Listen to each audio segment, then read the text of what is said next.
I'm at the Aberfeldy Men's Shed this morning where U3A have been partnering with Moonee Valley to create a new program called Wednesday Woodies. So let's go and find out what it's all about.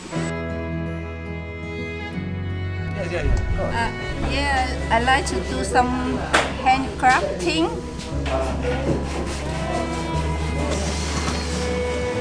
My background is this way. I was born among sawdust, we can say. It's something that being cabinet maker, joiner, is in the family. You use this tray all the time at home? Well, I'm trying to learn a bit of woodwork and use the equipment. And I joined this, call it men's shed, in this case is U3A, the University of the Third Age, that glue us together. Glue, you see?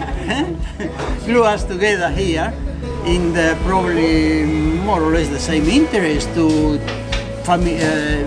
say sociable with other people. People like Meena able to teach us. Don't put me so high just in case I commit mistake. Then how can I come back? Yes, we have come to learn skills as well because a lot of the men here know how to use all these tools and know how to put things together and fix things, and most women don't get the opportunity to do that when they're at home. They're busy doing other things. Measure twice, cut once. It's nice, it's very nice. I like it.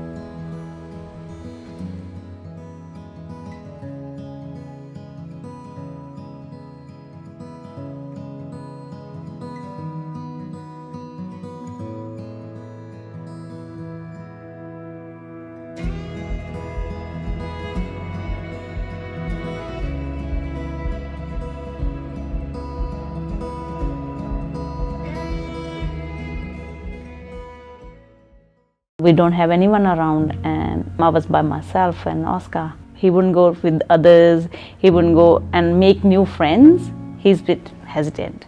So I said to them, like, you know, he's like that. He wouldn't talk to everybody. He will just sit and play with his cars and take hours and hours. He can sit by himself and he doesn't actually get involved with new activities.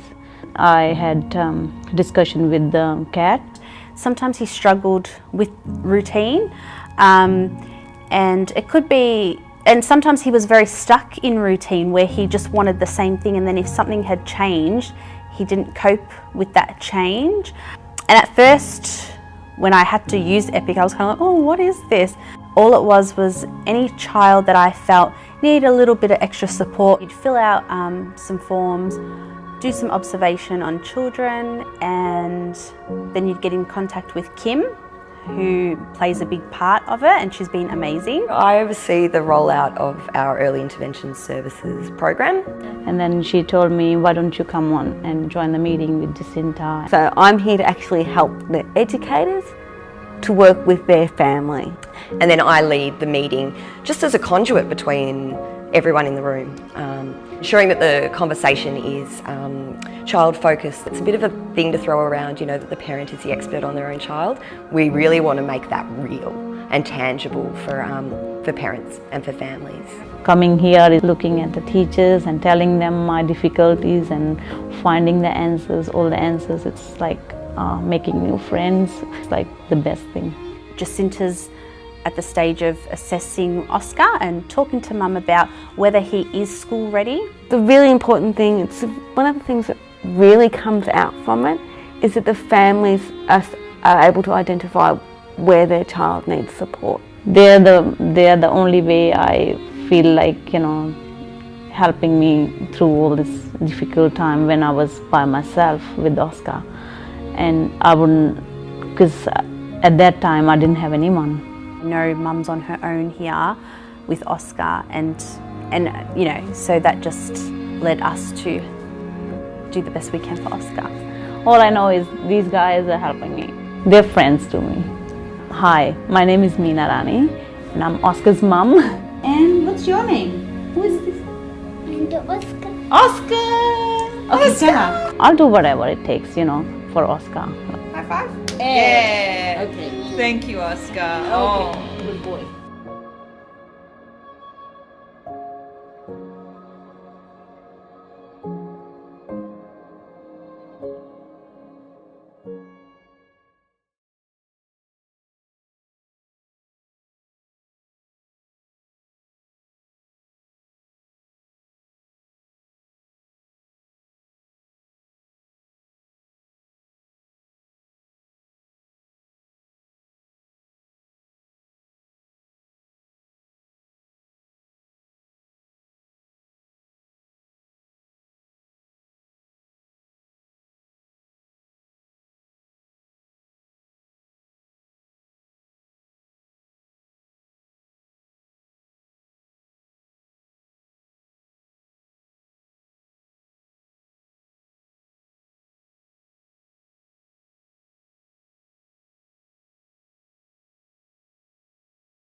Welcome everybody to this, the ordinary meeting of Council for the 11th of June 2019, which is now open.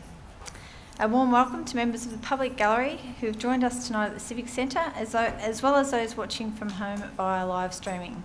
Thank you for joining us. As well as being live streamed, the recording of this meeting will also be available on our website, so attendees in the gallery are advised that their presence may be recorded. I'd also ask that mobile phones please be switched to silent mode during the meeting. On behalf of Moonee Valley City Council, I respectfully acknowledge the traditional custodians of the land in which we meet, the Wurundjeri people of the Kulin Nation, and we pay our respects to their spirits, ancestors, elders and community members past and present. We also extend this respect to other Aboriginal and Torres Strait Islander peoples here today. Councillors, there are no apologies for this meeting. Councillor Cusack and Councillor Marshall may be delayed.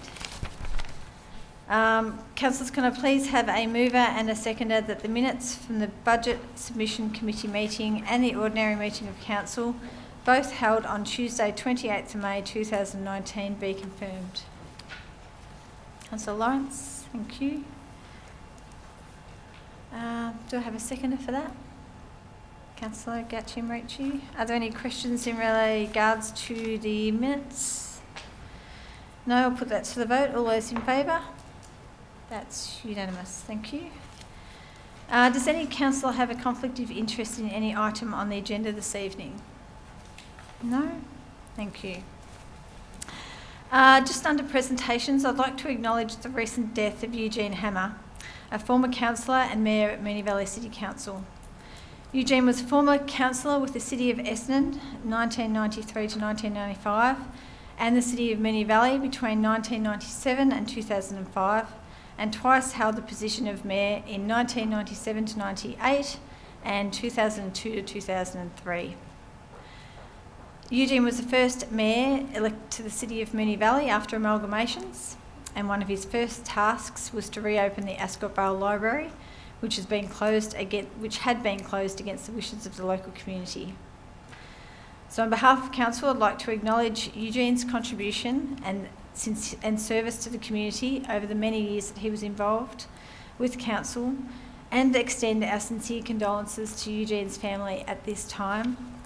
I did attend the service today, and I must note that Councillor Cusack did wish to say a few words about Eugene, but as he's not here, I'll see if we can make time later.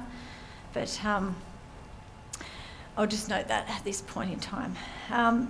And before I ask councillors if we have any other presentations tonight, I'd like to make mention of a photographic exhibition currently on display in Council Chambers. Moonee Valley-based artist Loyal Shield documents the Essendon incinerators on Holmes Road, Aberfeldy, in photographic images using light and shadow to draw attention to significant architectural moments. The incinerators are significant for their important associations with Walter Burley Griffin and Marion Marnie Griffin. And I believe there has been a slideshow prior to this meeting starting with pictures of the exhibition on display, so hoping you've had a chance to see those. Councillors, do we have any other presentations tonight? I don't believe we do.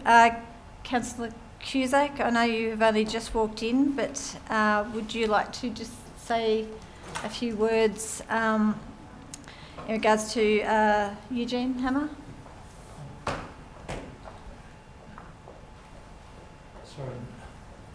Sorry, Mayor, off the air. And I don't have any conflicts of interest. Thank you. So Eugene Hammer was in public life in this community from the early 90s through to 2005. And I suppose the major thing about Eugene and his contribution to council at the time was that during the period when councils were all closed down and a new way of councils operating was being thrown into the metro area of Melbourne and across Victoria generally, Eugene was one of those people who became an extraordinary contributor to the local area through the changes that were occurring at the time, and especially after the first elections were held that created the city of Moonee Valley. The people of Ascot Vale today have acknowledged him in a big way, and his extraordinary contribution, the work that he did to help and participate in saving the Ascot Vale Library is most notable. But there were many, many other little things that occurred in neighbourhoods that were important. And one story I'll just recount very quickly, Mayor, is that last Sunday week, the Circle of Italian Pensioners in Ascot Vale celebrated their 25th anniversary. And the people there were just so over the moon at their 25th. They were still talking about what Eugene did to get that group up. And when they went down to the Ascot Vale Community Centre, as it was at the time, they were told they weren't welcome. Eugene went down there and had a conversation with the manager at the time and was told quite literally, if you don't play Australian games and if you don't speak English, you don't get a place here. And that was a community centre that was being run by this council at the time. And that was the discrimination that people were faced with. They negotiated and eventually were offered 2 hours. Eugene walked away from that and said, no way. And eventually, and very quick time, that was up to 2 days. And since then, the handful of pensioners who were involved are now 175, use it regularly and have a very good relationship with council. And I think we've all grown substantially as a result of that man and his endeavours in that space, and that's just one small example, let alone the cricket teams, golf club and football clubs and so on like that he actually established in this neighbourhood. Vale. Thank you, Councillor Cusack. Councillors, we have one petition to be tabled tonight, so can I please have a councillor present the petition? Councillor Nation. Yes, thank you, Mayor. Council has received a petition with 31 signatures from residents of Grace Street, Moonee Ponds, requesting the introduction of timed parking restrictions in Grace Street. This is due to an unprecedented rise in train station commuters parking in Grace Street during business hours and the interruption to garbage collection on the west side of Grace Street every Friday. Therefore, I move that Council resolves 1, to receive and note this petition, 2, to refer this matter to the Director of Planning and Development for investigation and reporting back to Council, and 3, to advise the organiser accordingly. Thank you, Councillor Nation. Do I have a seconder for that petition? Councillor Surace, thank you. I shall put that to the vote. All those in favour? That's carried unanimously. Thank you. So we now come to public question time, and we have received questions from one community member for tonight's meeting. So I'd now like to ask Rose Isa to come to the lectern to read her first question, and then I'll ask the relevant director or manager to provide a response, and then I'll ask Rose to read her second question. Thanks, Mayor. My first question is, why is Council now proposing an additional $29 million be drawn from council cash over the next 3 years and reducing borrowing from $60 million to $30 million? And what is the impact of this change, particularly the impact of any council services? I'll ask Ms Watt to respond to that. Through you, Madam Mayor. Thank you, Rose, for your question. The cost of borrowing is greater than the return that Council would receive from investing its cash surpluses in term deposits. So the prudent financial decision to draw down from the cash surplus. By drawing down on cash surpluses rather than borrowing, Council will save in excess of $2 million in interest repayments over the 3-year period. There will be no impact to council services by using cash surpluses as the funding source rather than borrowing. Thank you. And my second question, is what measures are funded in the 2019-2020 budget to address climate change? Thank you for the question. Council has many initiatives in the 2019-2020 budget to address climate change, perhaps too many to mention here, but among them are Council is going to participate in a tender to purchase 100% renewable electricity for Council's operations through a power purchase agreement with other Victorian councils. And this would reduce Council's greenhouse gas emissions from its operations by nearly 75%. Another initiative is energy efficiency improvements to council buildings, such as upgrading lighting to LED, installation of energy monitoring systems, double glazing, solar panels on buildings and hot water systems, and upgrades to reduce energy use and greenhouse gas emissions. In addition to those, we have increased our tree plantings in parks, reserves and on footpaths to help increase our tree canopy cover across the municipality by 30% by 2040. Thank you. Thank you, Ms Watt. So the next item on the agenda is reports from special committees, and there are none tonight. So I move to the first report on tonight's agenda, which is the budget 2019 to 2020. So, councillors, do I have a motion? Councillor Byrne. Thank you, Madam Mayor. I'd like to move an alternative. Would you like me to read it? Yes, please. You can read that. That Council resolves to 1A, adopt the annual budget 2019/20 provided in Appendix A with the following changes. Point 1, defer Strathnava Reserve Car Park, Strathmore Heights, improvement stage 2 of 2 for $570,000. Point 2, defer construction of drainage improvement works at Warwick Court, Avondale Heights for $270,000. Point 3, add drainage improvement works at El Reno Crescent, Airport West for $400,000. Point 5, add $5,000 to the grant and contributions budget for the Italian Pensioners Group of Essendon. 1B, adopt the Strategic Resource Plan 2019-20 to 2022/23 as per Appendix B with changes in 21/22 and 22/23 for Flemington Community Hub to $12 million and $8 million respectively. C, modify the Long-Term Capital Works Plan to 2044/45 as per Appendix C and detailed in confidential Appendix D with the following changes. Point 1, the delivery time frame for Clifton Park Pavilion to be changed from medium to short. The delivery time frame for Boeing Reserve Pavilion be changed from short to medium. Point 3, reduce the total cost of the Flemington Community Hub from $42.5 million to $20 million. 2, authorise the Chief Executive Officer to give public notice of this decision in accordance with Section 129 of the Local Government Act 1989. 3, respond to those who lodge a submission on the proposed budget 2019-20 in writing advising of Council's decision and the reason for the decision in accordance with Section 223(1)(d) of the Local Government Act 1989. 4, grant a rebate in relation to rates and charges to all Moonee Valley residents eligible within the meaning of the State Concessions Act 1986. The maximum rebate is $20. Thank you, Councillor Byrne. Do I have a seconder for that? Councillor Surace, thank you. Are there any questions regarding this item, councillors? Councillor Nation. Thank you, Mayor. Through the chair to the relevant officer, is the council executive supportive of that $5,000 change to the grant and contributions budget?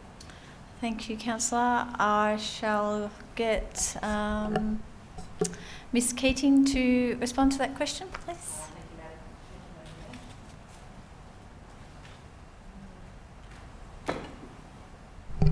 Thank you, Madam Mayor. Yes, officers are supportive of the change. It was more efficient, it was more suitable that it came about through an alteration to budget as opposed through the former grants process. Thank you. Also, I've still got a few question? more. Yep. Through the chair, are officers supportive of the recommendation in the motion before us to reduce the total cost of the Flemington Community Hub from $42.5 million to $20 million? I'd say that'd be Ms Keating again. It is, thank you, through you, Madam Mayor. Officers are not supportive of this change based on the extensive reasons for the need for this hub to take place. A few of those reasons, the building is on its last legs. Literally, the building is sinking. You can't sand the floor anymore because we're worried about it falling through. This is a building for everyone from 0 to 99 plus year olds in a community that's in dire need of such a facility over a long period of time. And MV 2040 talks about target populations, and Flemington Hub is a prime example of us delivering for our target populations and on the commitments from MV 2040. It's also a most ready major capital program, and this is a prime example of us addressing the needs of the communities most at need. Thank you, Ms. Keating. Through the Chair, are the officers supportive of the Clifton Park Pavilion being changed from medium term to short term? Mr. Richardson might answer that, please. Thank you, Madam Mayor. No, officers are not supporting the change of the Boeing and the Clifton pavilions. Some of the reasons that have been outlined previously relate to, there's been no, in terms of some of the reasons for not supporting that, the Boeing design has been completed or substantially completed, so there'd be lost investment if we were to make that particular change. Council's office feel that there are other pavilions in worse condition. Also, the current Boeing pavilions is got 3 spaces that are not connected, and there's a recommendation to actually improve that by changing the whole pavilion over. It also affects the timing of other proposed works at Boeing Reserve. And finally, if there is this recommended change, we'd also need to make a change to other proposed activities at Clifton Park Pavilion, including the sports field upgrading. Thank you, Mayor. That's very informative. Thank you, Mr. Richardson. Any other questions? I shall ask Councillor Byrne if you'd like to speak to the motion, please. Thank you, Madam Mayor. I will. Firstly, I'd like to start by thanking the finance team, particularly Damien Hogan, for producing yet another really good budget, and his team. I'd also like to thank all of the submitters that came last week or the week before to present their budget suggestions. I think there's obviously a lot to discuss within the budget, so from where I'm going to start, I will go through the changes that I've put forward. Firstly, deferring the Strathnava Reserve car park in Strathmore Heights. This has been fairly well discussed amongst various groups for quite a significant time. Some of the background to this was that stage 1 is actually yet to be complete. It is currently happening and will provide a lot of extra spaces to this area. Therefore, to automatically go and do stage 2 without confirming what the benefits of stage 1 has been, we probably jumped the gun just a little bit. By pushing it back, what it will allow to do will ensure proper consultation can occur, and we can decide whether it is necessary, whether the extra car parks coming into open space are required. The second point was improvements to Warwick Court. I've been advised that they have had some improvements already in this budget year, and there's a greater need in El Reno Crescent to be able to shift the funds ever so slightly more into El Reno Crescent as they have pressing issues. The point 4 has already been answered by Ms. Keating before with the point of clarification for Councillor Nation. It was one of those things that we often do support these groups in various ways, and the way that this has come about is this is the most appropriate way at this stage. Now, in terms of the switch of the delivery timeframes from Clifton Park to Boeing Reserve, I understand how this can be contentious, and I'm looking forward to hearing from Buckley Ward councillors in terms of these particular pavilions. But I've been, the way that I see it is that there's an exceptional amount of people that utilise the Clifton Park Pavilion currently. People have probably, I'm assuming all councillors have been contacted by various user groups of this pavilion, and currently their facilities are not appropriate to house females, sports change rooms.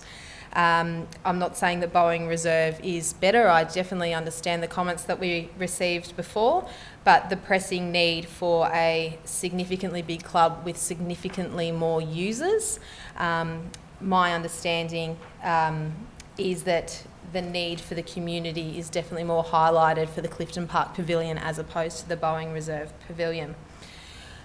Now, I suppose the elephant in the room is the Flemington Community Hub. I understand that this is potentially controversial, but the way I see it is that there have been significant changes since we first endorsed the $40 million spend for the Flemington Hub. In a meeting earlier this year, I did not vote for it to go out to consultation because of some of the concerns that I had. When I was doing the numbers in my head, I didn't understand how we were going to be able to afford everything, plus more that wasn't budgeted for. And I spoke about potential cuts across a whole range of things. And one thing that I didn't mention was just reducing the actual spend that we have allocated towards Flemington. As councillors, we sit here and we have to make very hard decisions. I would love to build a $42.5 million pavilion plus a $25 million land with courts and wetlands and whatnot. But realistically, there are so many other projects that we have to do, which are also in MV 2040, that have been pushed out this year in our long-term capital works plan compared to last year in our long-term capital works plan. Some of these things that for me are seriously concerning are the cycling and walking connections between the Moonee Ponds Junction and the Moonee Valley Racecourse, and the cycling and walking connections in Keilor East, the Queen's Park wetlands, and revitalising the Maribyrnong River. Now, I'm not saying that these were directly pushed out as a consequence of Flemington. I'm saying that they have been pushed out, and that potentially by spending less money on capital, there is a chance that they may be able to be pulled back in. We have been extremely unsuccessful in gaining external grants. We have received, my understanding is, no money from the, oh, sorry, Madam Mayor, can I please have an extension? Just short. No money. We have had both a state election and a federal election, and we did not receive a state promise for the Flemington Community Hub or anything in the most recent budget. And whilst we received a $2 million commitment from federal Labor, they obviously weren't elected. So we have a massive project where we had a big ask, we didn't get the ask, and we are in a position now where we have to be responsible with our finances. And I think that it is unfair to the community to be leading them on this particular way, which is going to be a very large hub that I don't know whether we can afford at this stage. I completely understand where Ms Keating was coming from by saying that the current facility is sinking and it's falling through and it's got to cater for everyone. I'm not denying that. I'm supportive of the hub. I want this hub to be built. I just don't think that $40 million is what we as a council can spend at the moment. Thank you. Thank you, Councillor Byrne. Councillor Surace. Thank you, Madam Mayor. I seconded the motion so that this would get on the floor. There's just a couple of things that I just wanted to add to that in the response from Councillor Nation's questions to Gilbert Richardson with relation to the delivery timeframe of Clifton Park from medium to short. One of the questions was about Boeing Reserve, with regards to going from short to medium, and the answer was that the design had been completed and therefore that might be costly for us, or it may not be appropriate further down the line. Well, if there's a design completed in my mind, then we've got a design which we could perhaps use in a year or 2 years, whenever that would be, because we've got that in-house. In relation to the Flemington Community Hub, I do have concerns myself on the financial aspects of it with relation to, we're still having consultation, we still need to investigate further as to exactly where that's going to be placed and what's going to happen in the future. So at this point in time, I'm supportive of the reduction of that, and then perhaps we look further down the track at the next budgets about allocating further funds. Thank you. Thank you, Councillor Surace. Would any other councillor like to speak on this item? Councillor Cusack?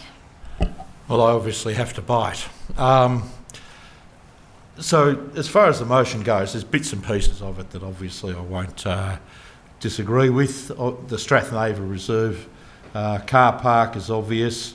The other measures that have been listed in under 1A are all okay, and including the $5,000 for the Italian pensioners group and so on. I have to go obviously and face the question of the hub. And I must say I haven't had a great opportunity to really think through why people would consider that halving the value of the hub, or the money that we could put into this hub, is actually of benefit to the community. I don't know how anybody can sit here in this room and say that we'll only spend $20 million on a job that needs to be a lifetime plus in this community. If you want to build a hub that looks like a footy pavilion, go ahead and do it. You will be also missing out on what that hub should be able to do for a swag of people who are not just defined by needing some sporting little bits on the side or needing some little bit of health or education stuff on the side. We're talking about one of the poorest communities in the whole of Victoria. If we don't move now, and if we don't get this sort of thing on the road, we are blowing it. Flemington, down that end of Flemington, we have a crisis in accommodation for education, we have a crisis in accommodation for social and health matters. We need to be able to advance ourselves in that place. Where the population is growing in Moonee Valley is in Flemington, Ascot Vale and Moonee Ponds, not in Keilor and so on like that. What we're being shoved down our throats now is save money so that other big projects, e.g. a highball thingo, can be brought forward in East Keilor. I'm not going to sit here and see $100 million of this council's money put into projects for the worried well of Keilor, East Keilor.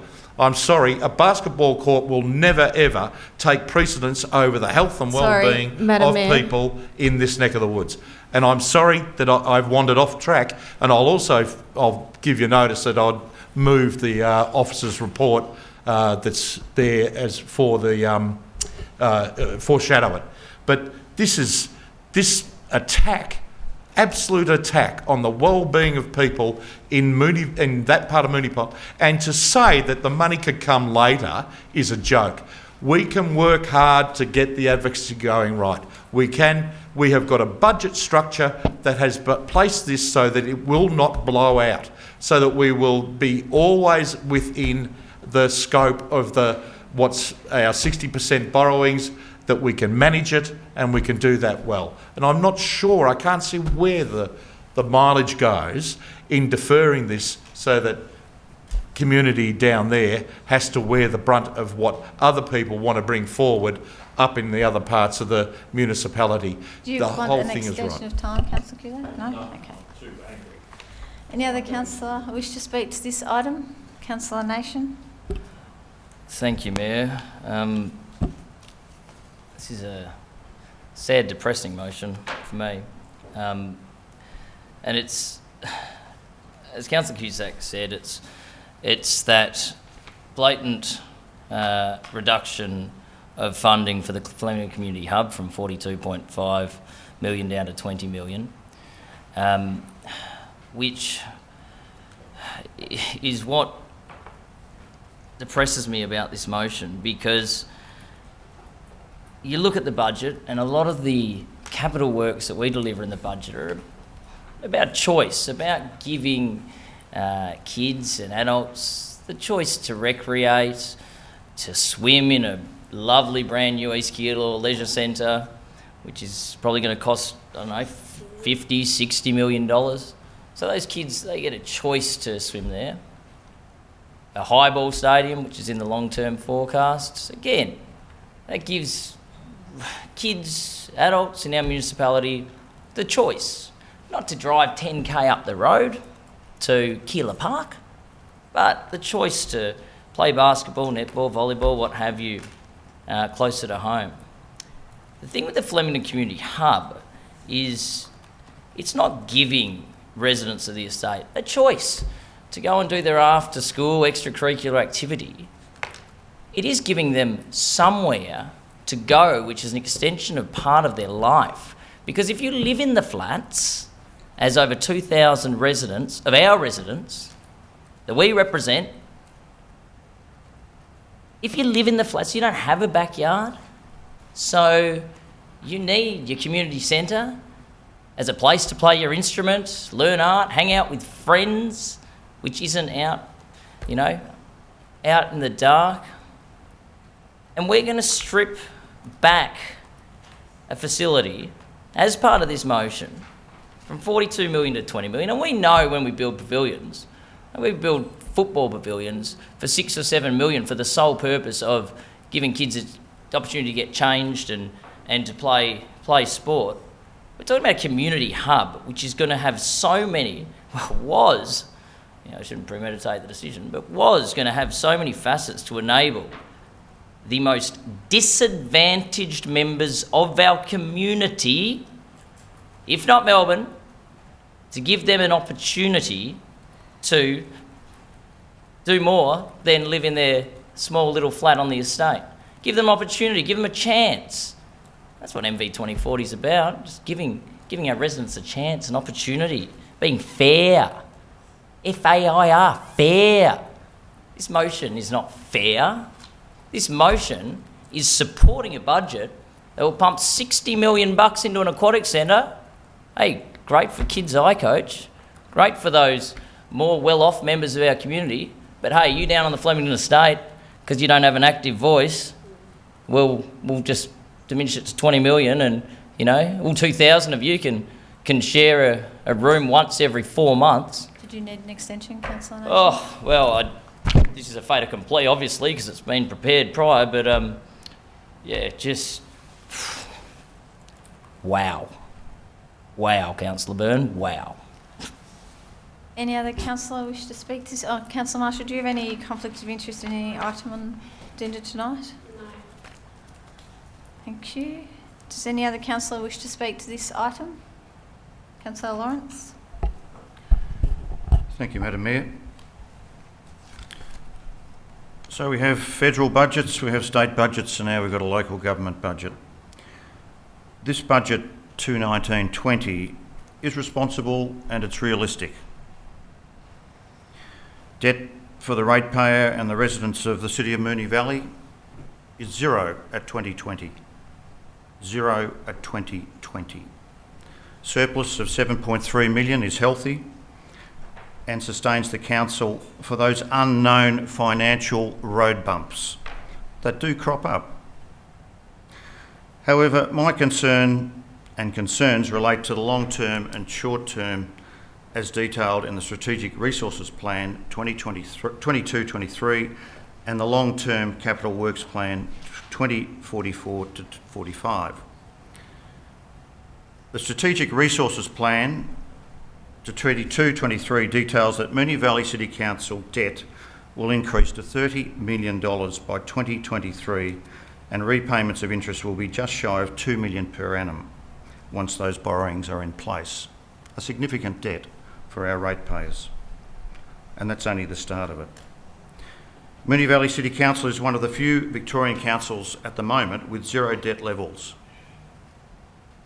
The loans that we will be taking out will be over 15 years and repayments will need to be made as well as the interest payments. Assumptions are made that the council surplus will continue into the future. That's just an assumption.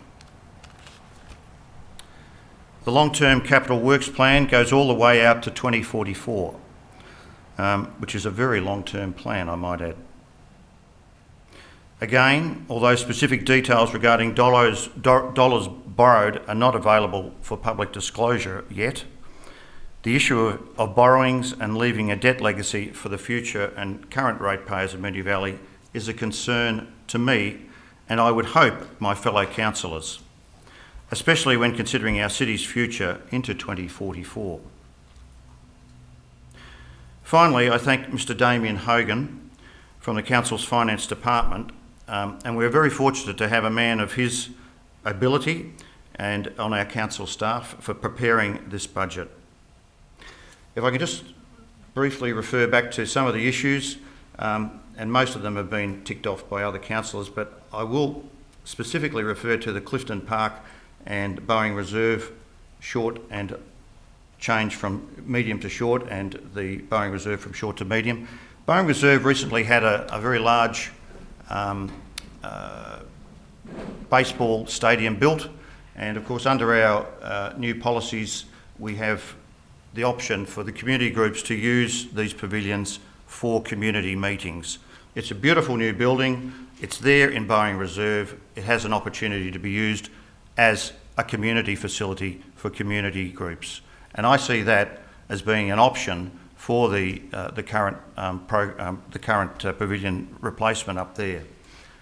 It's not that it won't be replaced, it'll just be deferred into a latter years. So I see this as a good option. We've got a new pavilion, it could still be used, it's in the same area, everybody wins. Thank you, Madam Mayor. Thank you, Councillor Lawrence. Does any other councillor wish to speak to this motion? No? Councillor Gatchimerici? I will, just briefly, mindful that I had prepared my notes before the amendment. The bit I really specifically wanted to talk to is about what happens over the coming years for us. The strategic resource plan obviously highlights that there's an efficiency target of 2.5 million each year to be found within our operations. And this is mindful of the position we're in as a council, that there are significant savings that need to be found. It comes out of being in a rate capping environment, renewal of ageing assets, revenue constraints and operating expenses. But it means that we need to think specifically long and hard about everything we do, from services to infrastructure to projects, to ensure that we continue to be sustainable and financially responsible. For those who have the experience of council and the services we should deliver, the notes I had made that related to that, in terms of us doing waste management, there's still $14 million there for that. Still doing strategic and statutory planning for $6 million. Roads, drains, streets, those levels of infrastructure that are important to people on a daily basis of our council, there's over $20 million there. And obviously we are spending still on open space, public amenity, maternal and child health, festivals and events, all the things that you know and you touch and you feel about council and what you know that your rates pay for. There's a whole lot of things that I think as residents they don't realise our rates pay for, and that's where this is a really important part of us having a look over the years to come about what we do and we don't do. I think mindful of decisions we've made in previous years and months, I personally wish we could go back and have spent less on a leisure centre. I personally think that we have spent sometimes too much money on major projects. So for me, I'm in two minds about Flemington. I see there being a significant need for us to think about what we spend there. It went from a $40 million project to $40 million just for the hub and the outside. We had all the worldly promises of additional funding that obviously haven't come through, and the amounts that we looked to spend were based on getting state and federal funding, which we don't have. But then I do see the opposite side, and I see that this is one of our communities who is most in need and who would benefit the most from these facilities. So I certainly wish that we could go line by line and vote on different aspects of the budget one by one. We don't have that luxury. So certainly... each item within the budget. I shall ask Ms Pope to answer that. In the motion, I should say. Through you, Madam Mayor. Yes, a councillor under our meeting protocol can request that the vote is conducted in separate parts. That is at the chairperson's discretion. Thank you. Can I request that it be done in separate parts, given that some councillors clearly have concerns about some part and not concerns about others? As has been done with other motions before like this. I will clarify how that will be done, considering there's a few parts to it. Councillor Gatchmere, did you finish speaking? I hadn't. I think for me, I need to be clear that I'm supportive of us doing a major project at Flemington, and I'm really supportive of us spending good money there. And I can't pick random figures, but I wish it could not be 40 and it could not be 20, and there could be something in the middle, but that's not what's in front of me, so I will make a decision based on what's in front of me. But I certainly think that for us, for the future communities to come, we really need to think long and hard about every dollar that we spend on every project and every service. So for us to be financially responsible, we can't do anything differently. Does any other councillor wish to speak on this motion? Sorry, just in relation to my point of clarification. I'm just working that out, but I'm letting the debate continue so it doesn't get held up. Sure. Does anybody else like to? Would anybody else like to speak? Councillor Marshall. Thank you.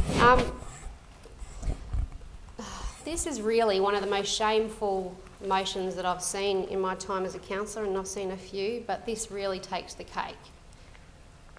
And if this ends up being passed in this way, then I think for Moonee Ward councillors what it means is that we actually seriously need to question whether Moonee is appropriately placed in the City of Moonee Valley.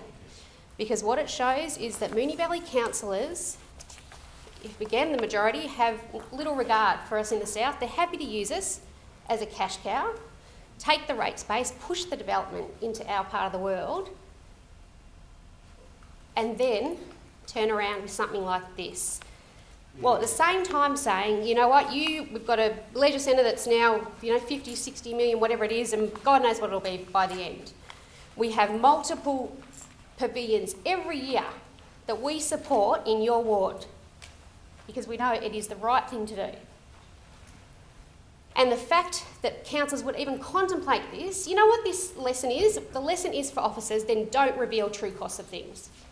Because if they had just put this out there, they had not put the $40 million figure, which has a very large contingency in there, let's be honest, what, a $10 million? If they'd not done that, then we wouldn't be having this discussion. So, that's for me, if I was an officer, I would be thinking, well, why would you bother putting a figure on things and trying to be accurate about what things might cost? You wouldn't. And we have had our CEO turn around and say that this is the most important project in the whole of Moonee Valley. And councillors are proposing to cut the budget in half, like more than half. It is absolutely disgraceful. It really is. And if people who support this, they will reflect and think about the fairness of this. But as I said, if this is passed as it is, then there will I will be personally starting the Moonee out of Moonee Valley campaign, I can tell you now, and I'll be going around getting as many signatures as possible for that. In relation to most of the items, I'm actually satisfied with most of the items up there. I think the Strathneighbour Reserve car park issue is sensible in light of the issues that have arisen because of that, and I'm happy to support the deferral of the drainage and the other drainage works that are up there. The switching of the pavilions, ultimately again it's a switch of one pavilion for another in a ward, and this is something else too that we really need to be mindful, and I did this calculation, I wish I had these figures, and if I'd realised that this disgraceful motion would be up there I would have actually bought them and rechecked them, but in Moonee, because we are limited in land, I think we've got about 7 big spaces that can have pavilions. I think it was Rosehill had around about 20 or so. There were at least double, maybe triple. Buckley was the same, had significantly more. So again, if you're thinking about fairness, how about you keep that in mind? Because I'd like to see people be able to afford the things they want to do in that ward without the rate base that comes from the Moonee ward, because you wouldn't be able to, and that's just the reality. Yes, please. So one of the big issues for me is the Strategic Resources Plan, and it's something that causes me very significant concern. And I've looked at what the local government said to remind myself about what Strategic Resources Plans are. And it says, the Strategic Resource Plan must take into account services and initiatives contained in any plan adopted by the Council, so far as the plan relates to the period covered by the Strategic Resource Plan. Now, as I think about the assumptions underlying the Strategic Resources Plan, I think about what they mean, and I think about what my values, and about why councils exist. And to me, this is a values question, and I know that some of those assumptions underlying the Strategic Resources Plans are things based on decisions that I would never make. And I would never make them because they are totally inconsistent with my values, and they are totally inconsistent with the reason why I believe we should have local government. Now, I can say that because I know I would make other decisions to make sure I didn't have to make those decisions. So, as I said, this is, it really is, it's probably, like with these things often are, it's good to bring these issues out into the open and for people to show their hands and to show whether they are fair people and whether they can act in the best interest, sharing the pie around, being mindful about where growth is occurring in Moonee Valley. Not the 2% occurring in some suburbs, but the 30% occurring in other suburbs in Moonee Valley. So I just, as I said, it's really incredibly disappointing to see this up here. Thank you, Councillor Marshall. Any other councillor wish to speak to that? Point of clarification, yes? Sorry, and through you, Madam Mayor, can I just confirm in terms of the budget being halved, I just want to have a real clear understanding of the budget for the hub, the budget for the precinct and the totals, what the entire precinct budget is. I just want to have both. I'll ask Ms Keating to answer that if you can, please. Or Gil, Mr Richardson? Not sure we have that information available right now, so my understanding was that the 42.5 million reference was specifically around the Flemington Community Hub as it stands, and that there were other works around the broader precinct in relation to future works around sports field upgrades, water sensitive urban design, etc. So I don't have that detailed breakup right here with me. So it doesn't really answer your question, but are you happy to take that on notice? Ballpark figure, Mr Richardson, Ms Keating?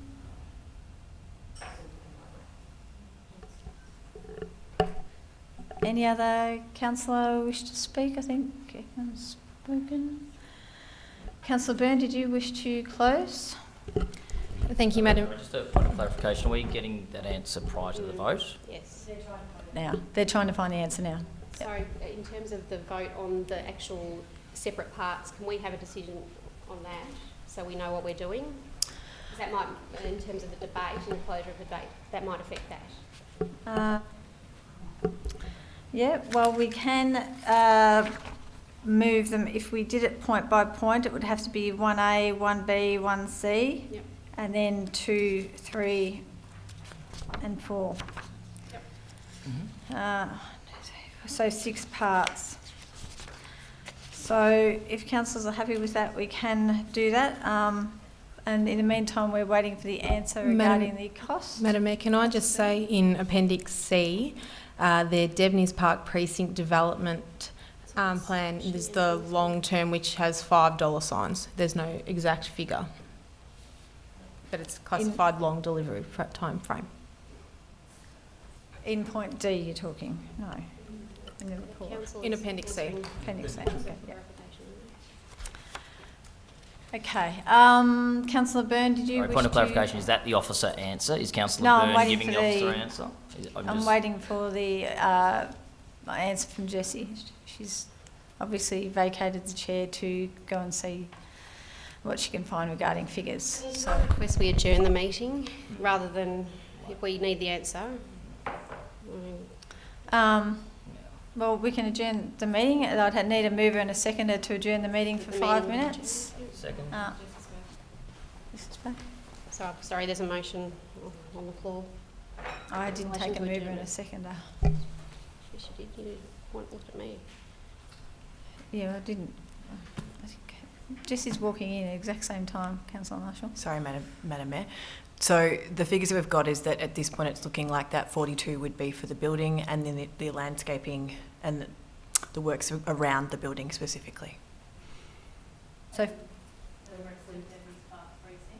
So we think that's just the figures I'm getting, and I can try and find out more. So these are because we need this.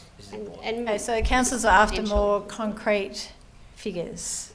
If you can give me 5 or 10 minutes, I can see what I can find out. Okay. So, sorry, can you I do that in also 5 or 10 minutes? request that if we're revealing information which is in the confidential appendices, that we also reveal the rest of the information about costings for every other project, because you've got to be fair that way.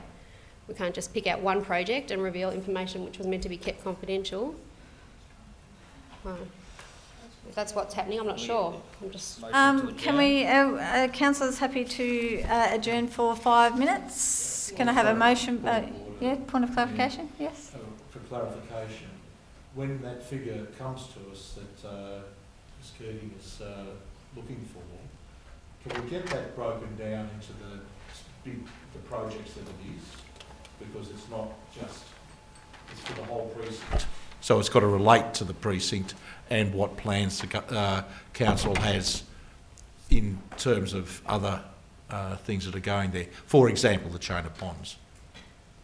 Yeah, I think Ms. Keating will look at all those figures before she comes back. So can I have a motion to adjourn the meeting? To adjourn? Councillor Nation.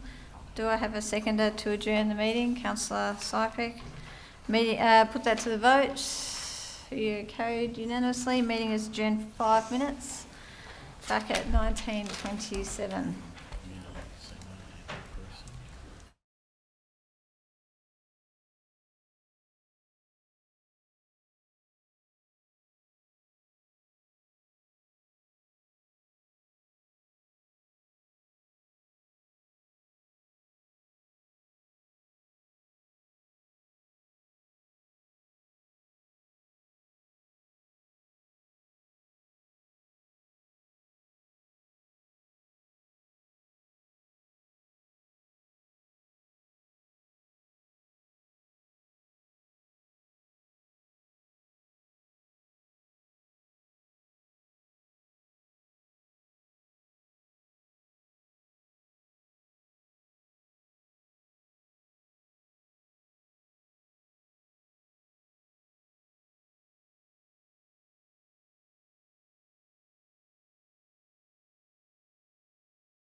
Sorry, thank you for that. Your patience with that amendment. I'll now ask Ms Keating to just respond to that question as posed before the adjournment. Thank you. Yes, through you, Madam Mayor. The 40 million is as per our advocacy strategy for the hub, plus escalation costs over that time period, and the remainder of the precinct is shown as 20 million plus in the long-term capital works plan. Mayor, can I, as a point of clarification, is that $42.5 million the figure shown in the confidential appendix to the report? Ms Keating, or did Ms Pope need to answer that? Who would you like to? Well, Ms Keating, would you like to answer that? The 40 million is from the advocacy strategy. The 2.5 is escalation costs. Sorry, no, the 42.5, is that the figure shown in the confidential appendix in relation to the Flemington hub? What's in the confidential appendix? Sorry, Madam Mayor, if I could answer that. That confidential is a confidential attachment, so I'm not in a position to actually share that information. So, okay. Sorry, a point of clarification. With that amount that's listed in the motion, the 42.5 million, through the chair, I'm unsure of where that number has come from, if it's saying a reduce from that amount to 20 million. So, again, through the chair, how was that number obtained?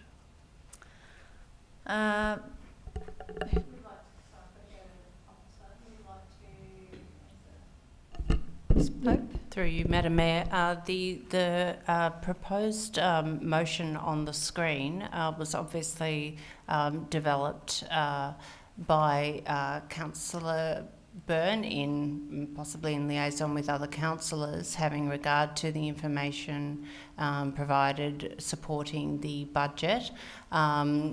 Obviously, there are details in a confidential attachment that councillors may refer to, but we should not speak about any further. Thank you, Ms Pope. Sorry, though, as a point of clarification, how our SRP is based on assumptions. Now, if this figure, this 42.5, is not the figure that's in the confidential appendix, then how, I mean, all of the assumptions in relation to the other documentation comes undone. Like, I just don't understand. We need to clarify this figure's out there, so either it is or it is not the figure in the confidential agenda, and if it's been disclosed, confidential information, then it's no longer confidential. So I'm not doing the disclosing. Ms Pope, would you like to further respond? I'm not sure, through you, Madam Mayor, what further detail we can provide. I would say that with these projects of this nature, there are often other costs associated with the works, whether they be design costs, whether they be increases in budget over time. Those factors often come into play when you're planning projects over a fairly long time frame. But I'm not really at liberty to go into any more detail. Thank you, Ms Pope. In regards to the point of clarification as to how we will vote on these items, I will split each item up, so we'll vote on it separately. And now I shall ask Councillor Byrne. What does that actually mean? Sorry, Mayor, just to clarify. So we're doing 1A, then deferring Strathnava, then voting separately on defer, add. So each individual item we're voting on. You'd have to. My answer was we're voting on each one separately. So that's how it will happen. So is that a yes? I'm not clear. We're voting on each one separately. So that's a point yes. Or so each the first one we'll be voting on will be defer Strathnava. Oh, we're voting on each one separately. I don't know how much more detail you actually want. I'm voting on each item separately. So that's not clear to me, your answer. So if I will be voting on defer Strathnava reserve separately, councillors will be voting on that. Yes, we shall be voting on each one. item separately. So each individual item. Councillor Byrne, would you like to close? Not each numerical item. No, well, she said each individual one. That's fine. I must admit I've somewhat lost my train of thought in terms of this being so far distant to the debate now. I believe that we are elected in here to make difficult decisions, not to sit around this chamber and be told that particular motions are shameful and disgraceful. I do my best when I come into this chamber. I look at things in terms of a big picture, and that's all that I'm trying to do here. If the majority of the councillors don't want particular items in here, that's fine. Vote one way, vote the other. You're shaking your head, you know, like it's... I'm sitting here No, listening. no, you're shaking your head. Please, And councillors. it's one of those things, I've sat here and I've listened to the debate. I've listened to some very valid points, and then I've listened to things which are people just, in my opinion, just trying to move this debate onto a different course. And I just think that it's reasonable to be fair and open. This is a very, very big decision for this council to make in terms of what's happening down at Flemington and the numbers and everything else. And every single councillor is in this room at the moment, and so we can all vote and then it's done. Thank you. Thank you, Councillor Byrne. So I shall move each item separately, as I stated before. So the first item to be moved shall be 1A, adopt the annual budget 2019-20 provided as Appendix A with the following key changes. I just want to get clarification, please. Through you, Madam Mayor, to facilitate that conduct of a vote on that item separate, we would conduct the vote inclusive of the change proposed to defer Strathnava Reserve. When we conduct the vote on that and have an outcome, we would then move on to adopting the budget with the following change being deferring construction of drainage improvements and so forth. Yeah. So there must be a mover and a seconder for each item. Yep. That's correct. So the first dot point will be 1A, adopt the annual budget 1920 provided as Appendix A with the following key changes. Defer Strathnava Reserve Car Park, Strathmore Heights Improvement Stage 2 of 570,000. Do I have a mover and a seconder for that motion? Councillor Gatchie-Morici, do I have a seconder? Councillor Lawrence. I shall put that to the vote. All those in favour? That's carried unanimously. The next item is adopt the annual budget 1920 provided as Appendix A with the following key changes. Defer construction of drainage improvement works at Warwick Court, Avondale Heights, 270,000. Do I have a mover for that? Councillor Sypek. Do I have a seconder for that? Councillor Byrne. I'll put that to the vote. All those in favour? That's carried unanimously. The next point is adopt the annual budget 1920 provided as Appendix A with the following key changes. Add drainage improvement works at El Reno Crescent Airport West, $400,000. Do I have a mover for that? Councillor Sypek. Do I have a seconder for that motion? Councillor Lawrence. Thank you. I shall put that to the vote. All those in favour? All those in favour? Thank you. Carried unanimously. Add 5,000 to the grant and contributions budget for the Italian Pensioners Group of Essendon. Sorry, Mayor, I've got a point of clarification on this item. Earlier in the questions to officers, I asked if this was supported by officers, and the answer that was given was yes. However, I've been alerted to the officers' notes on this motion, which say that the grants program doesn't support applications for this proposed motion is not supported. The grants program doesn't support applications for facility hire, which in effect is what the $5,000 will be used for, and there are other funding options available where the group would be eligible to apply, such as a biannual grants, projects up to 20k but one-off, social support, or a new partnership grant, although this won't be assessed until the end of 2019. So I just seek further clarification from officers. Is this adding of the $5,000 to the grant and contributions budget supported by officers or not supported by officers, please? Ms Keating, would you like to respond to that point of clarification? Thank you, through you, Madam Mayor. So officers were responding that we're comfortable with this amount being added to the budget as a line item in this way. It wasn't determined through the grants project. So we said if it needs to go through the budget in its standalone way, officers are okay with that. When it was put up as part of the grants project, because it was paying for rent, it wasn't seen as suitable. Thank you, Ms Keating. I understand that answer, but on this specific motion, The officer's comments say the proposed motion is not supported, not when it was assessed as part of the grants process. So I'm just curious, maybe, and I don't mean to go over Ms Keating said, but is it, why does this, we've even presented with the wrong information here or wrong commentary? I'm trying to determine which way I'm voting on this, and I'm not quite sure if the officer supported or not. Ms Keating has responded, but so you can I respond disregard again. this piece of paper. Officers supportive. Officers were not supportive of it being determined through that grant stream because of the nature of the funding, as opposed to being added as a separate item tonight to the budget. Officers are supportive of that. So it's the way in which it's paid. That's No, on it's the not motion. supported. That's Okay, well, I think Ms Keating has responded to that three times now. In relation to, Councillor Mayor, as a Marshall? point of clarification, in relation to the budget submissions, of which this was one, the officer comments, from my understanding, are not supportive of this being included in the budget. Is that correct or not? Ms Keating, would you like to answer that for the fourth time?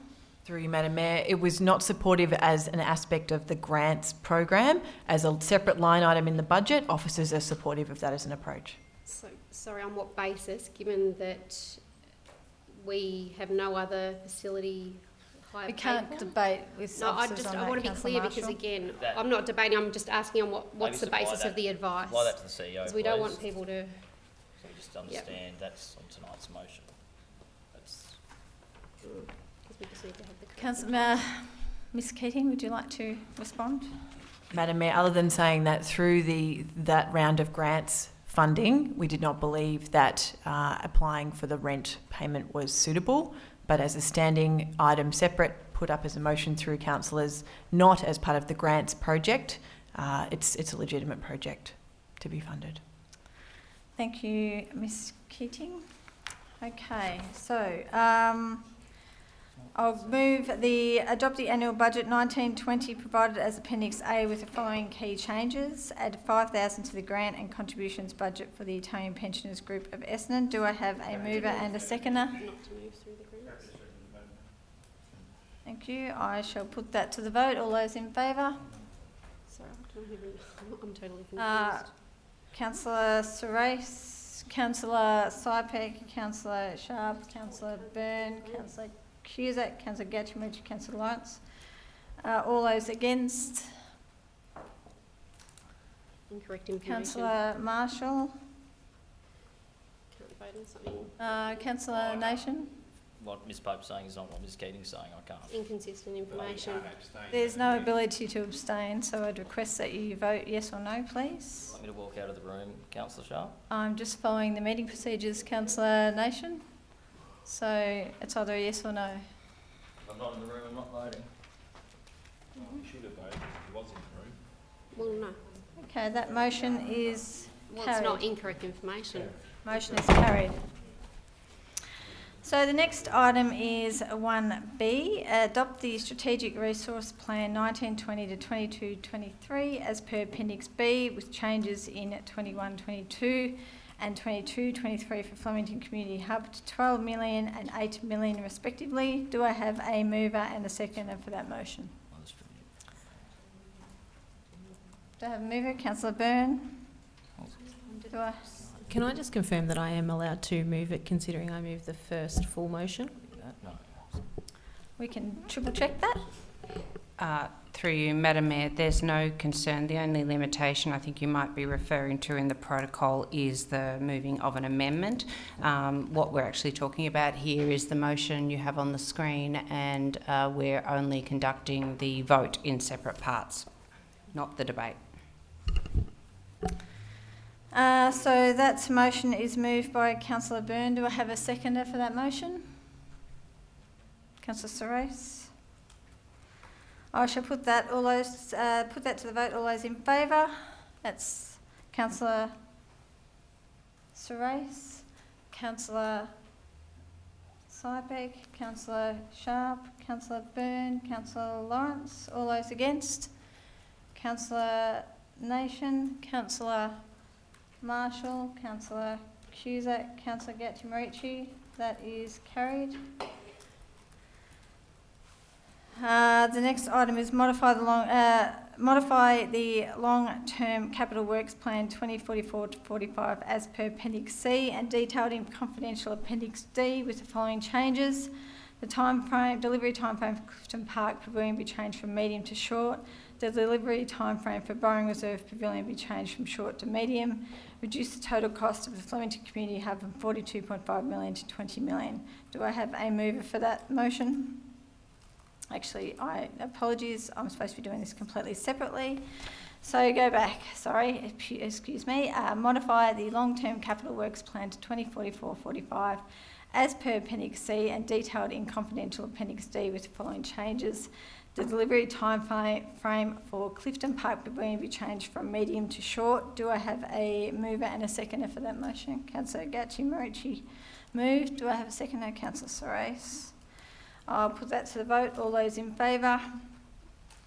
That is unanimous. The next one is modify the long-term capital works plan to 2044-45 as per Appendix C and detailed in confidential Appendix D with the following changes. Delivery time frame for Borrowing Reserve Pavilion be changed from short to medium. Do I have a mover and a seconder for that motion? Councillor Lawrence, Councillor Gachi-Marici. I shall put that to the vote. All those in favour? That's unanimous.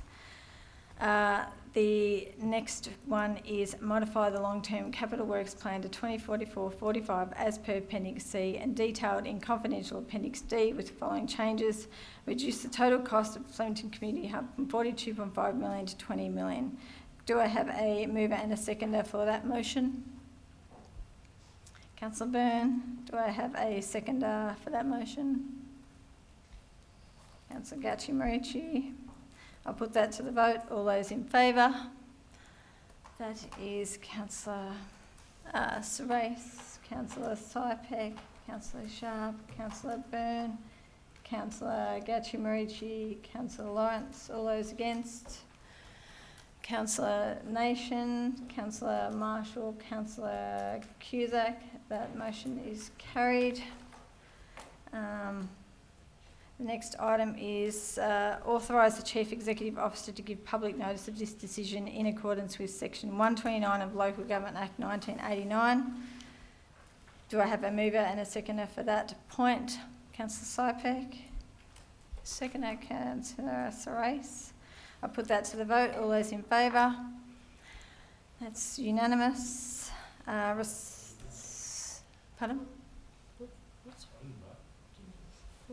Okay.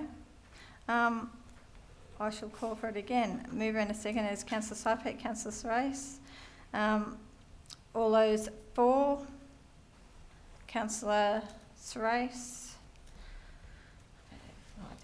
Councillor Surace, Councillor Sypek, Councillor Nation, Councillor Marshall, Councillor Sharp, Councillor Byrne, Councillor Gachi-Marici, Councillor Lawrence. All those against? Councillor Cusack. That is carried. Next point is respond to those who lodged a submission on the proposed budget 2019-20 in writing advising of Council's decision and the reason for the decision in accordance with Section 2231D of the Local Government Act 1989. Do I have a mover and a seconder for that? Councillor Surace. Do I have a seconder? Councillor Gachi-Marici. I'll put that to the vote. All those in favour?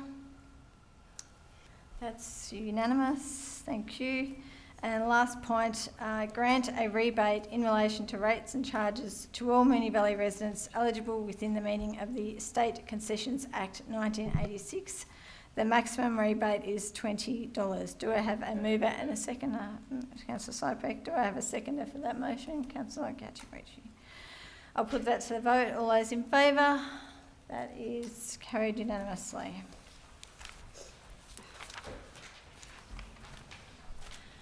The next report on tonight's agenda is response to notice of motion 2019-06, safety lighting in public open spaces. So, councillors, do I have a motion? Thank you, Madam Mayor. I'd like to move that Council resolves to A, note recent site maintenance undertaken to improve safety and visibility at Hassett Crescent Reserve and the walkway between Keilor Park Drive and Darling Close in Attachment B. B, investigate lighting options in brackets including community consultation, for the walkway between Keilor Park Drive and Darling Close to Hassett Reserve. And C, report back to Council with lighting options and community safety initiatives for further consideration and action. Thank you, Councillor Surace. Do I have a seconder for that motion? Councillor Gatchimarachi. Are there any questions regarding this item, councillors? No? Councillor Surace, would you like to speak to the motion?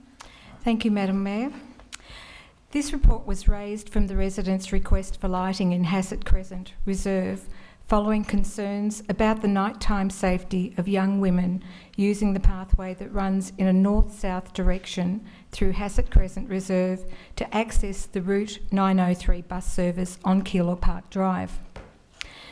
I'd like to refer to some of the sections in the attachments A and B in my debate. The Moonee Valley 2040 theme of FAIR includes Objective 3.4 to promote community safety and confidence. Moonee Valley 2040 Action 3.42 promotes neighbourhood-based programs that support community safety and resilience. Under the risks, although in attachment A, item 4.1 states, a decision to install lighting in Hassett Crescent or the walkway between Keilor Park Drive and Darling Close would create a potential future financial risk. It would set a precedent for installing lighting in small local reserves, even when the site has low usage and poor surveillance from neighbouring properties. There is a potential that such a decision will result in increased community requests for additional lighting. I personally disagree with this statement in that my motion seeks to investigate the provision of lighting for the walkway between Keilor Park Drive and Darling Close to Hassett Reserve. I also believe that these requests from the community may or may not increase. That is a matter that would arise out of different circumstances across the municipality. It is also noted in the report that there is poor surveillance from neighbouring properties. Common sense tells me that lighting in a dark, unsafe pedestrian walkway would be most beneficial to our community, especially where safety is concerned. Prevention of a potential trip, fall or attack is paramount when it comes to safety in our community. Reputational impact assessment. Residents that are concerned about the safety of their loved ones and who have a strong belief that additional lighting is the only way to improve public safety may escalate their concerns to the public arena. If additional lighting is not provided, this could have a negative impact on the reputation of council. This risk can be addressed via the proposed community safety initiatives. However, this report recognises that this issue elicits strong community sentiment. This matter would not be raised unless it had been initiated as a request from concerned residents that use the pathway and their concerns of safety for their family and other members in the community. As a councillor elected to the responsible authority of Moonee Valley City Council, it is my view that we have a duty of care to investigate and implement what is required to protect our community, and this should be investigated according to the circumstances raised regarding this walkway. Whilst the report mentions neighbourhood watch programs and coffee with a cop, generally the coffee with a cop sessions are held mid to late mornings when the majority of residents are at work and therefore unable to engage or attend. And neighbourhood watch programs are probably unlikely to assist a pedestrian who may trip or fall in the dark or unfortunately be attacked due to the lack of lighting. The Victorian police member who attended and inspected the walkway between Keilor Park Drive and Darling Close in 2019, the police observed some shadowing from bushes and trees and recommended the following.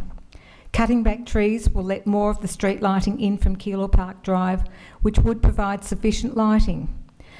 This has been done through cutting back of trees and bushes in more recent times. Lighting maintenance is required to ensure the street light directly in front of the walkway from Keilor Park Drive is operating And I will have to say that when I did an inspection with the residents, that lighting had not been fixed, so it's currently not operating, and a Vic Roads request has been submitted. So to this point in time, I'm not aware that that has been done. I do not believe, after having inspected the area in the dark, that this single light on Keilor Park Drive provides sufficient lighting for the walkway from Keilor Park Drive through to Darling Close and Hassett Crescent Reserve, nor do the residents we met with that evening. Under the Sustainable Public Lighting Guidelines 2010 for Moonee Valley City Council, the guiding principle of assisting walking, cycling, public transport and driving.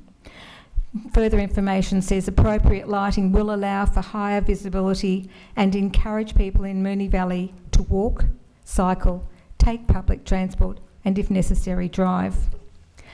Under item 5 of the guiding principle of improving safety, the information states Council will avoid creating a false sense of security by not installing lighting in remote or poorly surveyed locations. Lighting will be discouraged in sites where it promotes inappropriate behaviour after hours in accordance with the crimes prevention through environmental design guidelines. Are you needing an extension? Yes, please, Madam Mayor. If I could just add another half a minute. I don't believe this pathway is a site that would promote inappropriate behaviour if it were to be made safer with appropriate lighting. In closing, in my view, we have a duty of care to provide safety lighting for pedestrians along dark walkways, paths, and I would hope this council agrees in this matter and support my motion. Thank you, Councillor Surace. Councillor Gatchimurici, would you like to speak to the motion? Thank you, Madam Mayor. I will briefly. Councillor Surace has spoken comprehensively, and it has certainly been a credit to her to bring it back to us. It's come a couple of times now and been moved backwards and forwards on reports to us. So for me, there were a couple of key considerations. There was a really interesting article on the Local Women Leading Change Facebook page of the VLGA about the role of safety for women and lighting being only part of the answer to the question. So for me, including some initiatives in part of this motion was important, and I completely agree with Councillor Surace. I think the Coffee with a Cop and the safety walk may not be the safety initiatives that need to happen for this when we talk about the nature of the people who are getting off that bus and are most impacted. The other piece of the puzzle for me was that I wasn't supportive of lighting the literal reserve. But we're talking about a walkway that is frequented because it is the only walkway through for transport off the bus route, and Vic Roads and Gemina have their responsibility and they're not meeting their obligations in terms of fixing the light, yet we've got residents who walk through this walkway, and I think for us to provide the light is the only logical solution I can see, along with the community safety initiatives. So I'm supportive of us lighting just the walkway section and helping with some other initiatives. Thank you. Thank you, Councillor Gatchimurici. Would any other councillor like to speak to this motion? Councillor Sipek? Yeah, thank you, Madam Mayor. Look, I'm very well aware of this short entrance into the Pavilions estate, and it is true there's a bus stop there, and we're only talking maybe 20 metres tops. 20 metres tops. And as Gatchimurici is correct, on Keilor Park Drive, the lighting there is the responsibility of Vic Roads, whereas on the other side of this walk path is all housing estate in there, and the lighting there is what council is responsible. But this little patch it actually is a little dark little patch, and when I was at Alga last year, I came across these portable, environmentally friendly, doesn't require any energy, doesn't require any electricity, and they're actually solar generated. So they generate their own solar power during the day, and then they come on at night time and light up by themselves. And as Rose Isa spoke before about what are we doing for climate change, well, this would be a great initiative to put in these solar panelled powered lights for this short section. Thank you. Thank you, Councillor Sipek. Does any other councillor wish to speak to this motion? Councillor Lawrence? Only to briefly say that the price of safety, both for the elderly and for women, is sky high, and we're not talking about a huge cost here. We're just talking about sensible common sense approach to safety, and I can only endorse what other councillors have said, and I thank Councillor Surace for bringing it back to us. Thank you, Councillor Lawrence. Any other councillor? Councillor Marshall? I'm happy to support the motion because it's asking for a report back. One of the issues that's been raised is that the police have advised that actually doing this could create a safety hazard. And I know Councillor Surace has mentioned the term duty of care a number of times, and obviously in that context I think the report will need to address from a negligence perspective whether if we light something when the advice from police experts is that it may create a safety hazard, whether that creates a risk. Now if the advice is that it's not, I'm happy to look at that, but given that's been the advice to date, I'm just mindful that perceptions of safety are one thing, but obviously police advice around the effect of lighting is another thing. So I just would hope that the report would canvass that particular issue, because obviously we don't want to open up a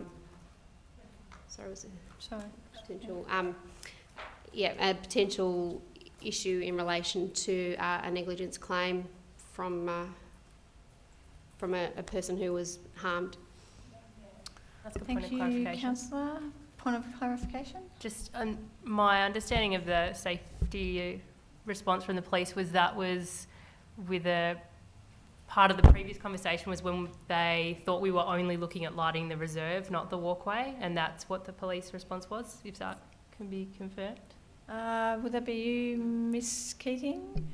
Certainly, through you, Madam Mayor.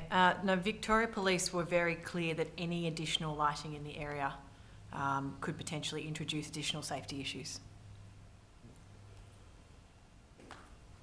Thank you. Any other councillor wish to speak on this item? No one is speaking in it against, so I shall put that to the vote. All those in favour? Thank you. That is unanimous. The next item is 10.3 and is the response to the petition traffic management during events held at Flemington Racecourse and Melbourne Showgrounds. Councillors, do I have a motion? Councillor Marshall? Yes, I move a motion in the form of the officer's recommendation. Do I have a seconder for that motion? Councillor Cusack. Are there any questions regarding this report, councillors? No.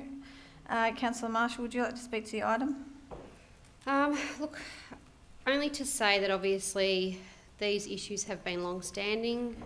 They are repeat issues that crop up whenever there are large events in the precinct, and we certainly as ward councillors have people complaining or concerned about traffic flow through the particular streets in question. I think the proposals here in relation to the closures is very sensible, and I know that they will be most welcome by the residents in the affected streets. Obviously, again, we liaise with the event, the racecourse and the showgrounds and the various stakeholders who are involved in pulling together these plans, because they're massive events, and to try and shift large numbers of people safely through areas is a very difficult task, and at times it's done well and times it's not done so well. So I'm happy to support the officer recommendation, and noting again that it was in response to a petition, but certainly my fellow ward councillors would note that these are issues that come up every time we have residents contact us about these particular matters if there aren't the traffic measures in place. Thank you, Councillor Marshall. Councillor Cusack, would you like to speak to the motion? Thank you, Mayor. I'm obviously happy to support the motion. Just noting a couple of things, that there has recently been a community consultation meeting that is a regular quarterly event with the Melbourne Showgrounds, and that in attendance is the VRC representative, and many of these questions were obviously put at that meeting that I attended.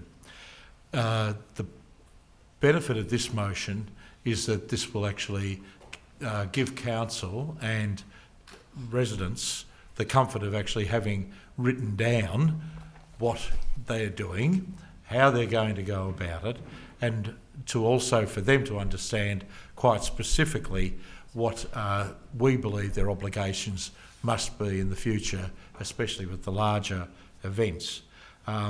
Just to give you a bit of a context about what happened recently there was a very big event that was held on a Saturday night, and a lot of people were fined. They disappeared and caught the train home and all that sort of stuff.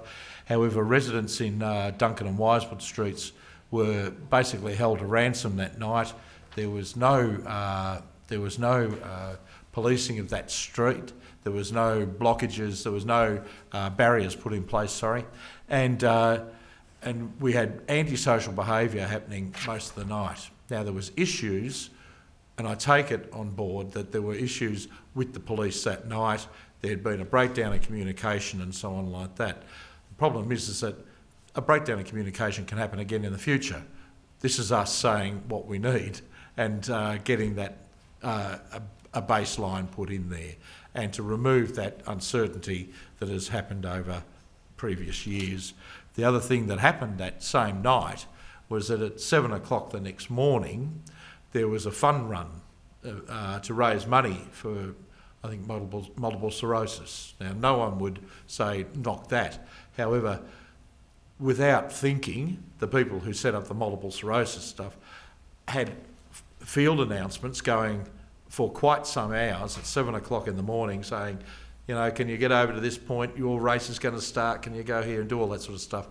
And they paid no interest or did not do anything about what that impact of that noise was.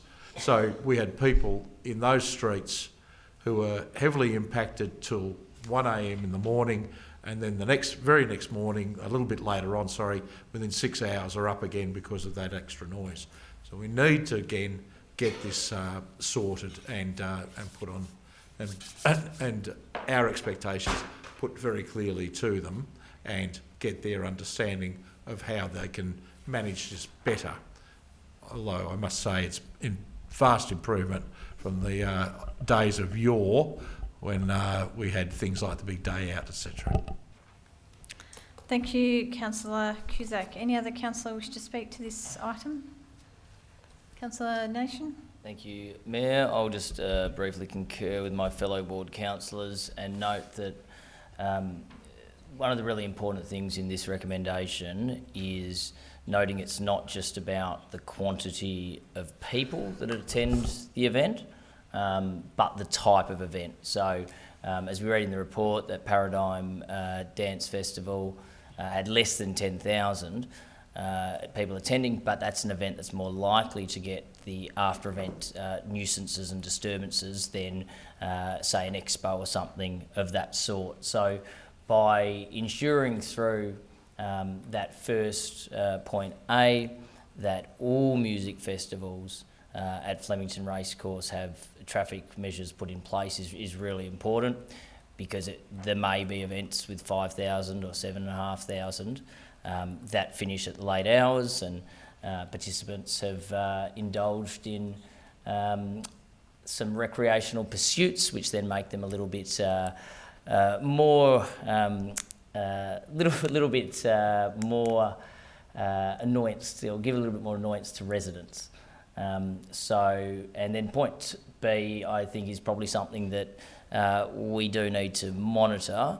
Councillor Cusack has alluded to the fact that the days of Big Day Out and Future and Stereosonic and all those excellent festivals that some of us participated in our youth, they've died down, but it's important just to see if there are music festivals that continue at the showgrounds, just to have a look at that 10,000 figure and see if there are events that draw less than 10,000 that are still creating those residential amenity issues for those that live around. So I think this is a good way forward, we'll just keep an eye on those showgrounds events to ensure that even though these festivals and events aren't held in our municipality, that our residents that live around still are not adversely impacted.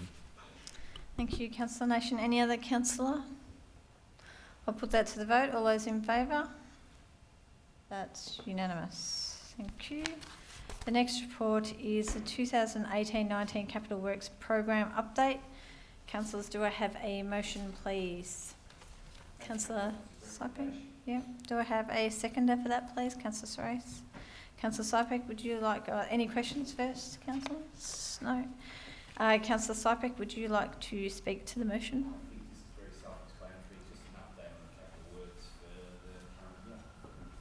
Thank you. Councillor Surace.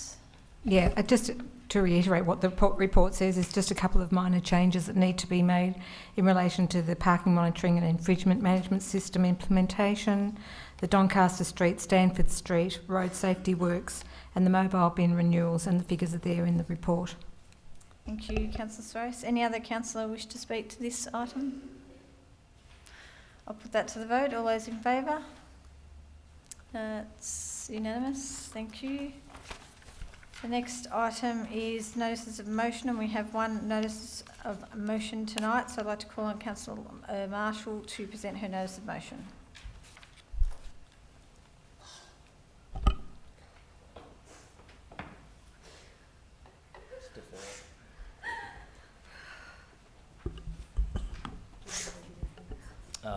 No, I'll just ask if we could have an adjournment. Yeah, just an adjournment for 5 minutes, please. I'll move a motion for an adjournment.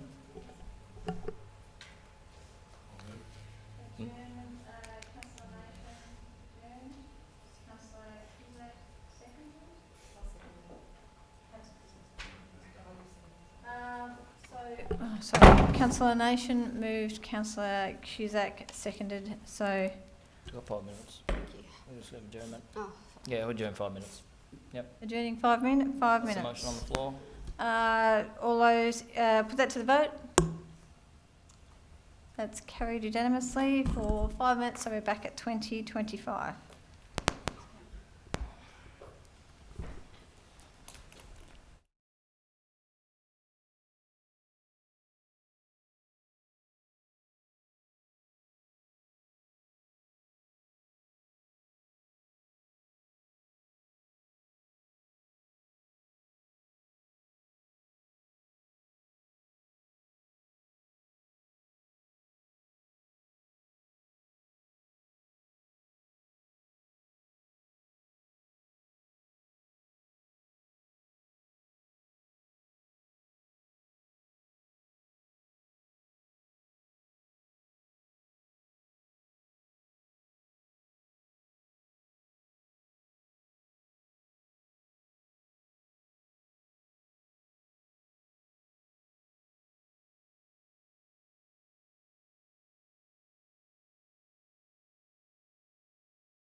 and up to agenda item 11, notices of motion. So I'd like to call on Councillor Marshall to present her notice of motion entitled Urban Forest. I'd like to move that Council resolves to receive a report at an upcoming ordinary Council meeting in light of Council's 30% canopy cover target and the acknowledgement that this target will not be achieved solely via planting on Council-owned or controlled land, regarding options to establish a fund similar to the Urban Forest Fund established by the City of Melbourne. The report should consider partnering options and opportunities within existing funding streams.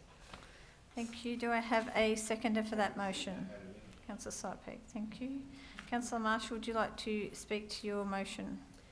We know we have a very ambitious target set out in our MV 2040 document, and that the advice from officers has been that it won't be possible to achieve that target just through plantings on council-owned land. And so that means that we need to look at other opportunities and other options to achieve that target, or else we'll fall short.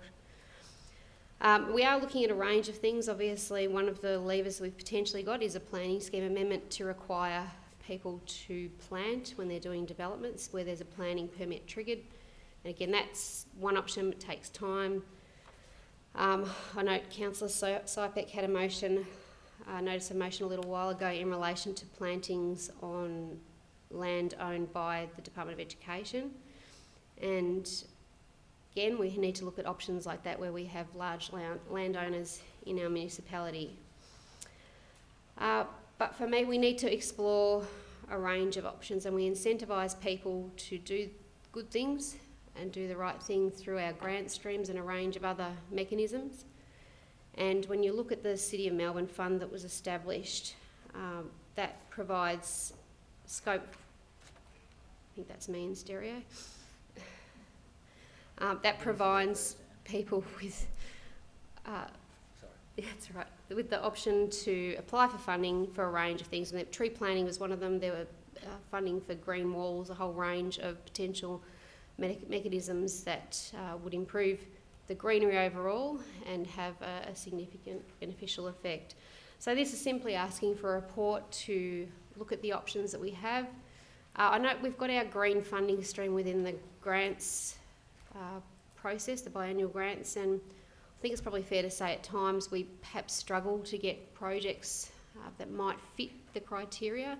So if we have something that is really targeted towards helping us achieve a target, we've got lots of friends groups who do plantings, we know that, and we've got the ninjas, we've got the stationeers in our part of the world. We have a whole range of community groups who actually really do get involved in planting as it is, but this is looking at broadening the types of people who might get involved or supporting them in the wonderful work that they do. So I think the officer comments are useful in this instance in terms of learning from what other councils haven't done, what might and might not have worked, and I hope councillors see fit to support the motion. Thank you, Councillor. Councillor Sypek, would you like to speak to the motion? Yes, thank you, Madam Mayor. Councillor Marshall's made some very good points and has left me very little to talk about, but I totally concur with everything that she says. I also would like to mention that we do, if you plant more trees and you have more canopies, you actually cool the whole area down. We also have not only state-owned land, but we also have public schools and state schools, which have big chunks of land, which could, which could facilitate for more canopy trees there as well too. So I look forward to this report, looking at all the other options that we have where we can plant trees for canopy purposes. Thank you, Councillor Sypek. Does any other councillor wish to speak on this motion? Councillor Cusack. Thank you, Mayor. Just a couple of quick ones. We've got to somehow cross this Rubicon between what planning does and how better planning can be done to facilitate this the greening of Moonee Valley. We have, as the motion says, we can't just do the lifting all on our own. And can I give you an example of one? There's in the city, because of this work, the corner of Queen and Latrobe Streets, in the building that's being designed by Castellides, there's actually on the 4th level not just a green rooftop, but they are recreating a forest, and they're recreating it with real trees, not little itty-bitty shrubs. So there's a real opportunity to start thinking about how that can work and how we can actually start doing some of those sorts of things. And through the encouragement of alternatives that Councillor Marshall's notion has put up, the potential things to look at, similar options to the Urban Forest Fund and so on like that, will help, I'm sure, facilitate some of these things. We have little bits of land around that are, we've all know, that are the tail end of subdivisions and things like that. But at the end of it all, we need to start getting some serious thinking about sort of what constitutes greening, how we make that happen, and how we make it stand out to be something beautiful and also at the same time environmentally sound and obviously contributing to our climate control. Thank you, Councillor Cusack. Any other councillor wish to speak? Councillor Lawrence. Thanks, Madam Mayor.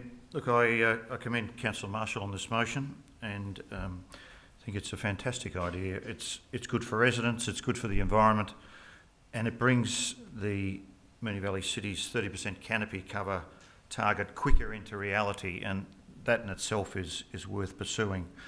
The idea of partnering with the likes of businesses, service clubs, schools and other organisations within the municipality is a great initiative for our city, and it brings everybody on the same page. It just doesn't leave the heavy lifting only to council, and we with this future fund type approach, it also says, well, you know, we're here for everyone, we're all in this together. So I think it's a great initiative, and well done. Thank you, Councillor Lawrence. Any other councillor wish to speak to this motion? I'll put that. Oh, sorry, no, scratching the face. I'll put that to the vote. All those in favour? That's unanimous. The next item is item of urgent business, and do we have any items of urgent business? Yes, Madam Mayor, I have one item of urgent business. Madam Mayor, I'd like to move that a report be considered for the management of netball, tennis and the driving range services at Riverside Golf, Netball and Tennis Centre be accepted as an item of urgent business, and that it be dealt with after this meeting has been closed to the public under section 82-2-D of the Local Government Act 1989, because it is a contractual matter.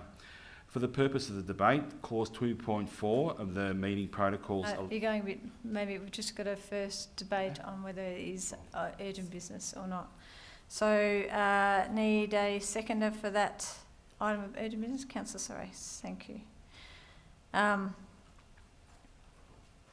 We just put that to the vote, I think, don't we? Or do we debate it?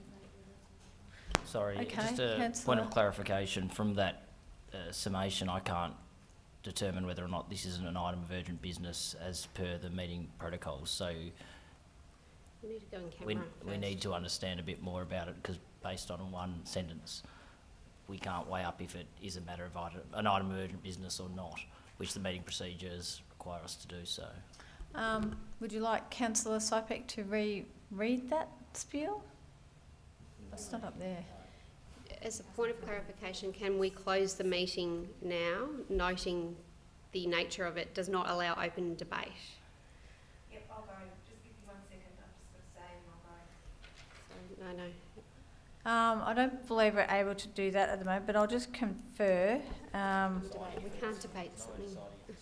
Can I just explain the reason for the debate? Hold on. Oh, we've got a seconder. Councillor Surace seconded.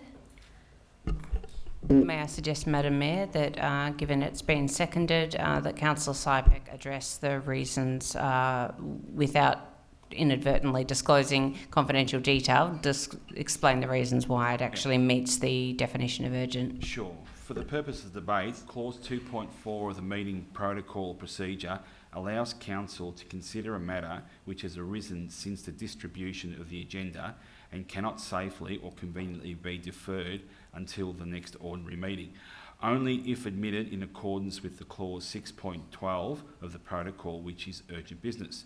My fellow councillors will be aware of the urgent and confidential nature of this matter, and I seek their leave to accept this matter for discussion. That's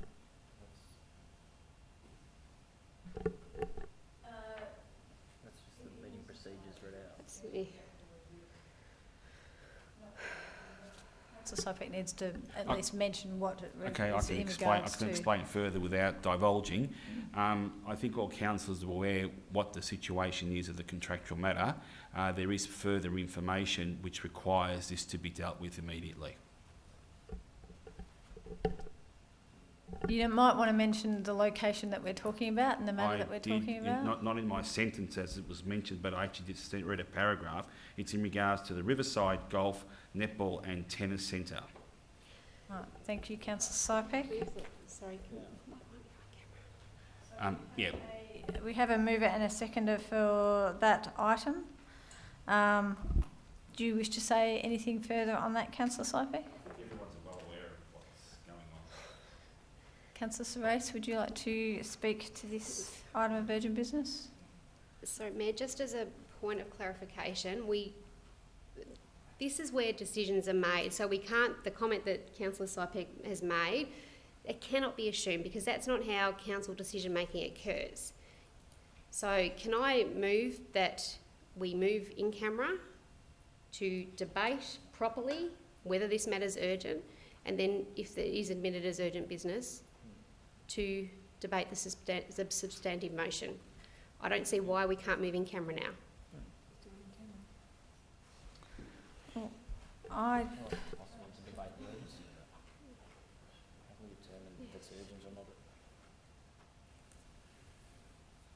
We do have a mover and a seconder for this item of urgent business. So I'm quite happy to, we've got a mover and a seconder for the item of urgent business. We've got the motion on the floor. So I can put that to the vote, and then we have to go to delegates' reports. Chair, a point of and then we go to clarification. confidential reports. We are voting on whether the item is a matter of urgent business. We have not been presented with a reason as to whether or not it should be considered or why it should be considered as urgent business. So I'm just not sure on what basis we are meant to make our decision. It was just read out in that spiel regarding the clause that urgent business relates to in our meeting procedures. Read the meeting procedures. Read the blurb. Councillor Sopic read the blurb from the meeting procedures protocol. And just in regards to this specific issue, on what basis is it considered to be urgent that we need to hear it? Madam Mayor, can I make a comment? Hold on, Councillor Sopic. Just, I think if we take a step back, it was Councillor Sopic read out that it was to do with Riverside Tennis and Golf Club, and it was a contractual matter that had arisen since our last meeting and could not be delayed, hence the urgency. So we just take point of clarification, we just take a councillor's word that it's urgent as to how we cast our votes. Every other time that we debate on urgent business, it's... I'm happy to put the motion, Mayor. You can't Yeah. the motion. I am, unless anybody has any further...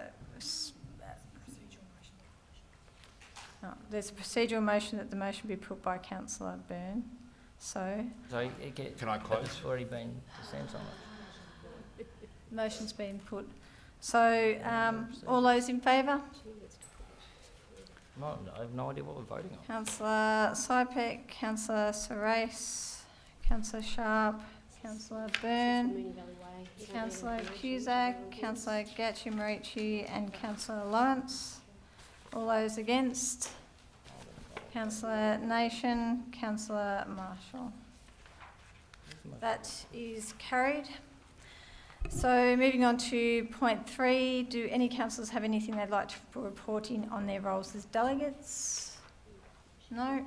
So move to confidential reports, and the next item of business is confidential reports, and we do have one confidential report that has been accepted as an urgent item of business. So councillors, can I have a motion that the meeting be closed to the public under section 89(2)(d) of the Local Government Act 1989 to consider confidential reports? Councillor Sypek. Do I have a seconder for that motion? Councillor Surace. I'll put that to the vote. All those in favour?